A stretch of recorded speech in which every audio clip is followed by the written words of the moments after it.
The Bengali টিউশনে তোমাদের সকলকে স্বাগত। আমি শুভময়।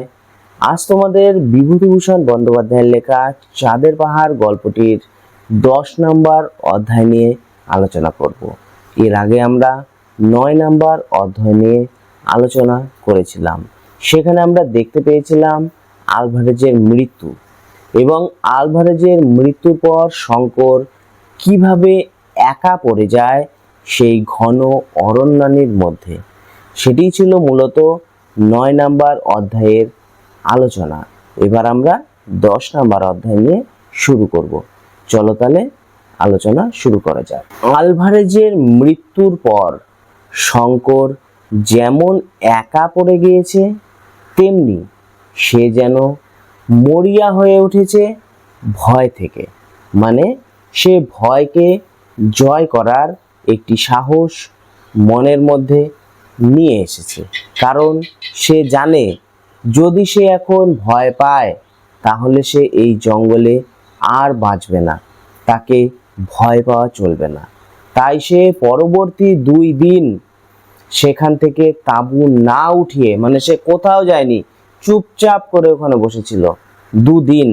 এবং সে 2 দিন বসে বসে পরিকল্পনা করেছে এখন তার কি করা উচিত। তখন তার মনে হয়েছিল আলভারেজ একবার তাকে বলেছিল এখান থেকে সল্সবেরি 200 মাইলের মতো হবে। তার এই কথাটি হঠাৎ মনে পড়ে গেল যে আমাকে বাঁচতে হলে সল্সবেরির উদ্দেশ্যে রওনা হতে হবে। ভিক্টরভেল্ড পর্বত, হীরের খনি, সেগুলো আমার চাই না। আমাকে সভ্য জগতে পৌঁছতে হবে, মানে সল্সবেরিতে পৌঁছতে হবে। দক্ষিণ রোডেশিয়ার রাজধানীর নাম হলো সল্সবেরি। এই সল্সবেরিতে শঙ্করকে পৌঁছতেই হবে। শঙ্করের জন্মকুষ্ঠিতে লেখা ছিল সে বহুদিন বাঁচবে। তাই শঙ্করের আত্মবিশ্বাস সে এত তাড়াতাড়ি মারা যাবে না। শঙ্কর তখন সেই যে ম্যাপগুলি ছিল সেই ম্যাপগুলিকে ভালো করে বোঝার চেষ্টা করলো। সেখানে ফিলিপির ম্যাপ, আলভারেজ জিম কার্টারের তৈরি নকশা ইত্যাদি সবই ছিল, কিন্তু তার মাথায় কিছুই ঢুকলো না। কেন ঢুকবে না বলো তো?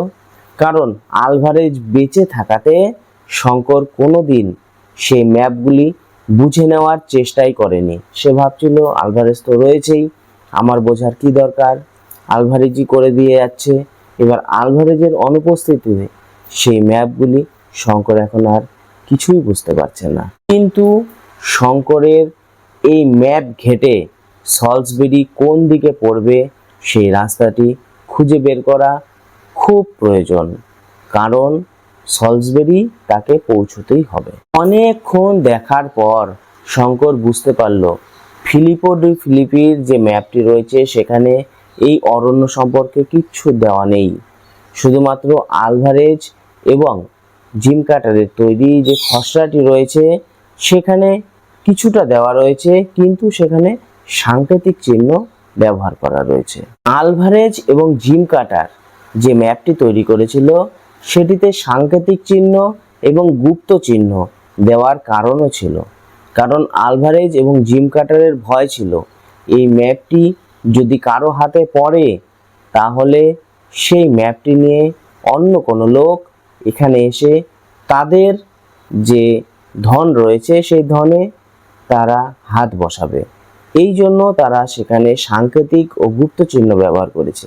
আর এটা আলভারেজের কাছ থেকে শঙ্কর বুঝে নেয়নি, যার ফলে এখন সে সাংকেতিক চিহ্ন বুঝতে পারছে না। পরদিন কিছু বনফুলের মালা গেঁথে সে আলভারেজের সমাধিতে দিয়ে তারপর সেখান থেকে পথ হাঁটা শুরু করলো।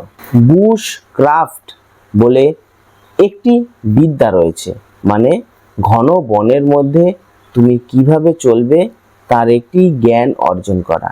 সেটি শঙ্কর মোটামুটি শিখে নিয়েছিল আলভারেজের কাছ থেকে, এবং উপস্থিত বুদ্ধিকে কাজে লাগিয়ে সে বুশ ক্রাফটকে হাতিয়ার করে পথ চলতে শুরু করলো। শুধুমাত্র ভাগ্যের উপর নির্ভর করে শঙ্করকে চলতে হবে।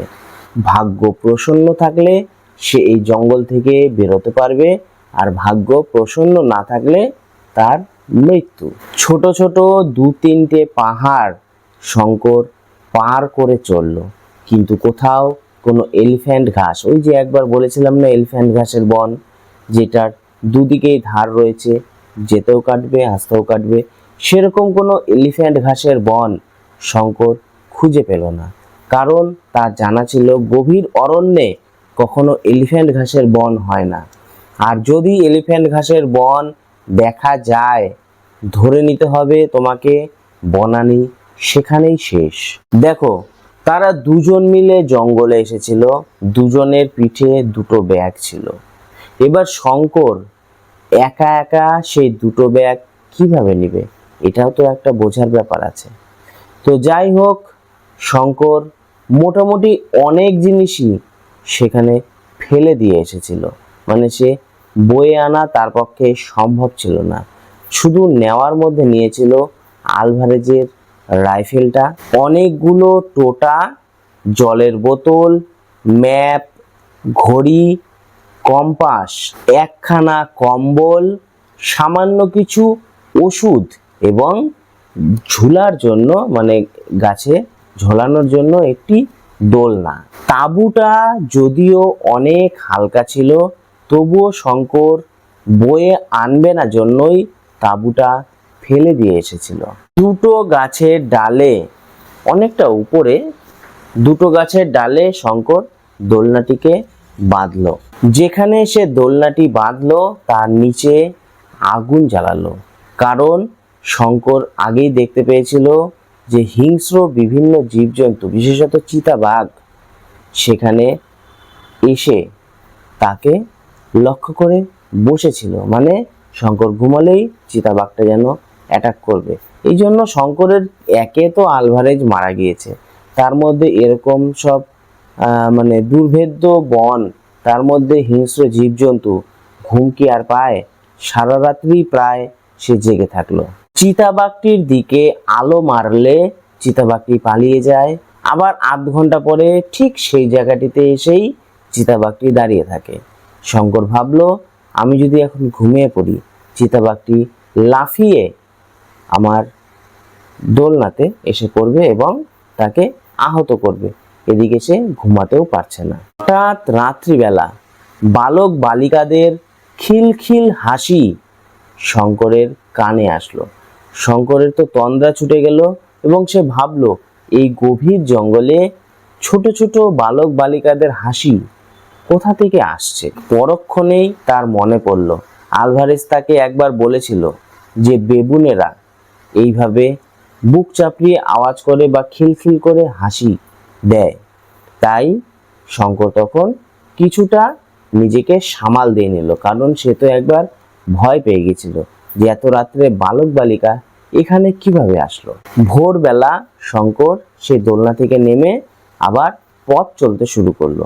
দেখো, সারা রাত ঘুম নেই এবং তারপর আবার পথ চলতে শুরু করা, সম্পূর্ণ ফ্লাইং ব্লাইন্ড হিসাবে সে রওনা দিল, মানে কোনো দিক আর তার ঠিক নেই, সম্পূর্ণ ভাগ্যের উপর নির্ভর করে চলা, মানে পূর্ব পশ্চিম উত্তর দক্ষিণ কোনো দিকের তার জ্ঞান নেই। সে যেন উন্মাদ হয়ে গিয়েছে, তাকে যে দিক পাচ্ছে দু চোখ যাচ্ছে, ভাগ্যের উপর নির্ভর করে সে হাঁটা দিচ্ছে। ক্রোশের পর ক্রোশ যাচ্ছে, কিন্তু কোনো দিকেই তার কোনো রাস্তা বের হচ্ছে না। সে যেন উদ্ভ্রান্ত হয়ে শুধু ঘুরেই বেড়াচ্ছে। আর এদিকে কম্পাস, সেটাও তো খারাপ, সে দিক নির্ণয় করবে তাও সম্ভব হচ্ছে না। পঞ্চম দিনে একটি পাহাড়ের তলায় এসে শঙ্কর দাঁড়ালো। এই পাহাড়ের তলায় একটি গুহা সে দেখতে পেল। এই গুহাটি অনেক ভিতরে প্রবেশ করেছে এবং অনেকটা কৌতূহল বশতই সে গুহাটির মধ্যে বাইরে সমস্ত কিছু রেখে গুহার মধ্যে প্রবেশ করলো। গুহাটির মুখ খানিকটা বড় এবং সেখানে খানিকটা আলো রয়েছে। গুহা দিয়ে যখন সে ভিতরে প্রবেশ করলো, অনেকটা যাওয়ার পর গুহার মুখ দুটো ভাগে ভাগ হয়ে গেল, একটা ডাইনে একটা বাঁয়ে।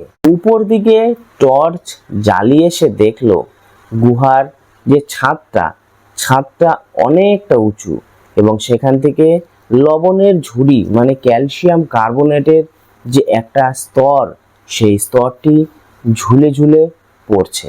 গুহার দেওয়ালটিও ভিজে, সবসময় যেন জল চুইয়ে চুইয়ে পড়ছে এবং ধীরে ধীরে গুহার যে ছাদটি সেটি নিচু হতে চলেছে। শঙ্কর ডান দিকের গুহাটিতে ঢুকলো। সে ঢুকে নিয়ে বুঝতে পারলো গুহাটি অনেকটা ত্রিভুজাকৃতি আকার ধারণ করে রয়েছে। ত্রিভুজের যে মতো সে গুহাটি লক্ষ্য করলো, সেটি দিয়ে ঢুকে শঙ্কর দেখতে পেল গুহাটি ধীরে ধীরে আরো ছোট হয়ে আসছে, আর সেখানে পাথর নেই, সেখানে কাদা মাটি সে লক্ষ্য করলো। গলিটা ছিল সম্পূর্ণ আঁকা বাঁকা, একবার ডাইনে একবার বাঁয়ে, ডাইনে বাঁয়ে, পুরো যেন সাপের মতো চলছিল সেই গুহাটা। ঘন্টা 2 সে এভাবে হাঁটলো, কিন্তু অনেকটা হাঁটার পর সে ভাবলো এবার ফেরা যাক, কিন্তু ওই যে ফিরতে গিয়ে বিপদ, সে আর রাস্তা ফিরে পেল না।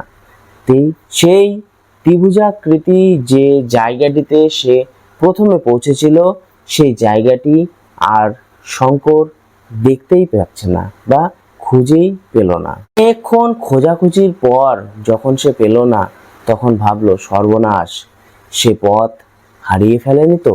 সে বসে আতঙ্ক দূর করার চেষ্টা করলো যে না, তাকে ঘাবড়ে গেলে হবে না, তাকে পথ খুঁজে বের করতেই হবে।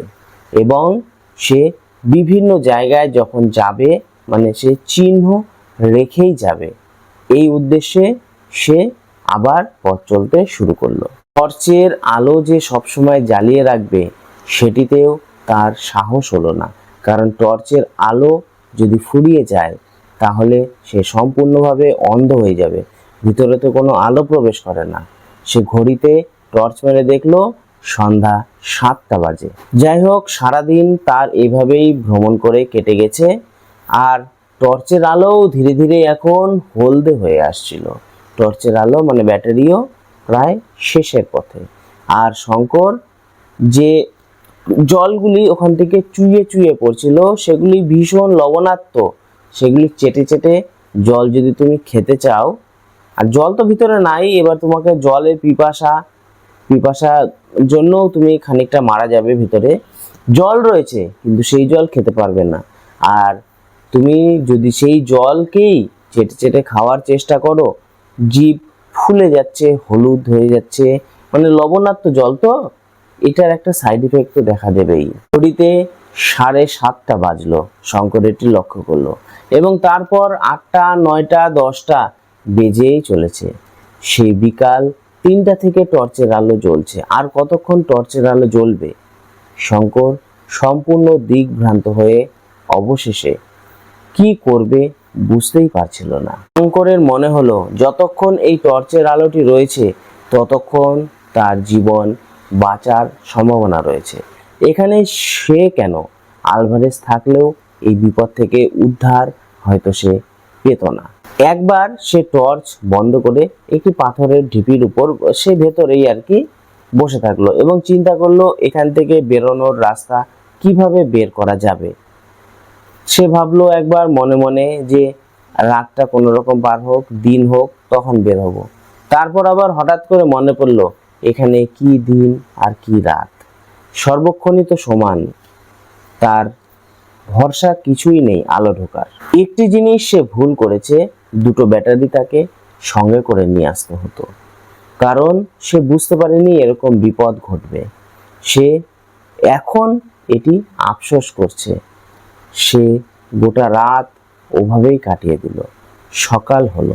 আলভারেজের বলি রিক্টারভেল্ড পর্বতমালা গ্রহণ করেছে এবং শঙ্করকে কি এই গুহার মধ্যে প্রাণ দিতে হবে? মানে এই তৃষ্ণা রাক্ষসী কি শঙ্করকেও ছাড়বে না বলি না নিয়ে? 3 দিন 3 রাত্রি শঙ্করের এভাবেই গুহার মধ্যে কেটে গেল। জুতার যে শুকতলা, সেই শুকতলা চিবিয়ে সে খেয়েছে।